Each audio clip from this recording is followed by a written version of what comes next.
বাঙালিকে সহজেই বোকা বানানো যায়, আর এই ভিডিওটা এর প্রমাণ। আমি নামের এই মেয়েটা হঠাৎ করে একদিন ওর মাকে বলে যে মা, আমার মনে হয় আমার মাথার মধ্যে কে যেন স্ক্র্যাচ করতেছে, আমি এরকম ফিল করতে পারি। তো পরে কি হয়েছে ওই কাহিনীটা আমি বলি, না হলে কপিরাইট স্ট্রাইক চলে আসবে। তো এই আপু বলতে চাচ্ছে যে এমিনামের মেয়েটার কানে কি স্ক্র্যাচ করতেছে, ওইটাও অনুভব করতে পারতেছে।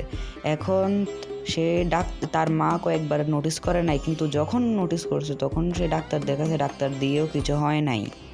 তারপর তার এক রিলেটিভ তাকে সাজেস্ট করে একজন তান্ত্রিক, যাকে বলে, ওদের কাছে নিয়ে যেতে, মানে কি হয়েছে ওইটা জানার জন্য। যখন নিয়ে যায় তখন বলে কি কালো জাদু এই সেই ওইটা ওটা বুঝিয়ে দেয়, এবং এই স্টোরিটা শেষ হয়ে।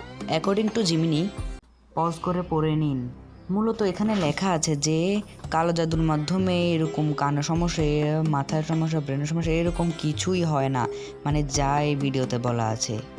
কিন্তু তবুও এই ভিডিওতে এত ভিউজ আর 1.5 লাখের মতো লাইক। শেষ পর্যন্ত এটাই বলা যায় যে আমাদেরকে বোকা বানানো অনেক সহজ।